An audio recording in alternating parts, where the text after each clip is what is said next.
کہ ہر پیغمبر کا بنیادی کام یہی تھا کہ وہ اپنی قوم کو اللہ تبارک و تعالی کی طرف بلائے۔ جناب نبی کریم صلی اللہ علیہ وسلم انبیاء کرام کے سلسلے میں سب سے آخر میں تشریف لائے۔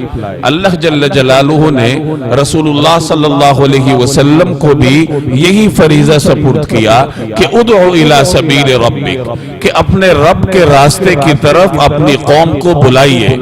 اس امت کو اللہ تبارک و تعالی نے جہاں دیگر امتیازات سے نوازا ہے، وہاں اس امت کا اہم ترین امتیاز یہ بھی ہے کہ اللہ تبارک و تعالی نے دعوت جیسی عظیم فریضے میں اس امت کو اپنے پیغمبر کے ساتھ شریک کار ٹھہرایا ہے، کہ جیسے پیغمبر کا کام تھا اپنے دور میں اللہ کے بندوں تک اللہ کا پیغام پہنچانا، اب پیغمبر کے دنیا سے ظاہری طور پر رخصت ہو جانے کے بعد اس کے امتی میرے اور آپ کا امت محمدیہ کے ہر فرد کا یہ کام ہے کہ وہ اللہ تبارک و تعالی کا پیغام لوگوں تک پہنچائے۔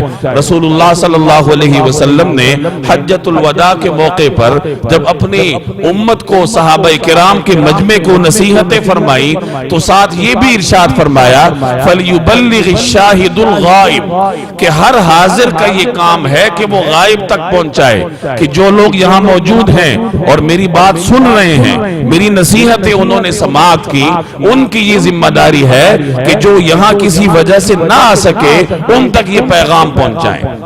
اور علماء فرماتے ہیں کہ شاہد میں ہر وہ شخص شامل ہے جس تک رسول اللہ صلی اللہ علیہ وسلم کا کوئی بھی پیغام پہنچے، ہر وہ شخص شاہد کے زمرے میں آتا ہے۔ جو حضور صلی اللہ علیہ وسلم کے کسی پیغام سے مطلع ہو جائے، کہیں پڑھ لیں کہیں سن لیں تو آپ شاہد کے زمرے میں آ گئے۔ اب آپ کا یہ کام ہے کہ آپ غائب تک پہنچائیں، کہ جس کو وہ حدیث معلوم نہیں ہے یا جو اس تعلیم سے ناواقف ہے اس تک پہنچانا پھر یہ اس شخص کی ذمہ داری ہوتی ہے جو اس سے واقف ہو چکا ہے۔ چونکہ ہر شخص کا یہ کام ہے اور قرآن کریم نے امت محمدیہ کی فضیلت کی بنیاد ہی اس کو قرار دیا ہے۔ کنتم خیر امت اخرجت للناس، کہ تم بہترین امت ہو جو لوگوں کی طرف بھیجی گئی ہو۔ اب بہترین کا ٹائٹل کیوں ملا؟ تأمرون بالمعروف، تم لوگوں کو اچھائی کی دعوت دیتے ہو، وتنہون عن المنکر، اور تم لوگوں کو برائی سے روکتے ہو۔ تو امر بالمعروف اور نہیں عن المنکر، اللہ کا پیغام لوگوں تک پہنچانا اور شیطان کے راستے سے لوگوں کو بچانا، یہ وہ بنیادی ذمہ داری ہے جس کی وجہ سے اللہ تبارک و تعالی نے اس امت کو بہترین امت کا لقب دیا۔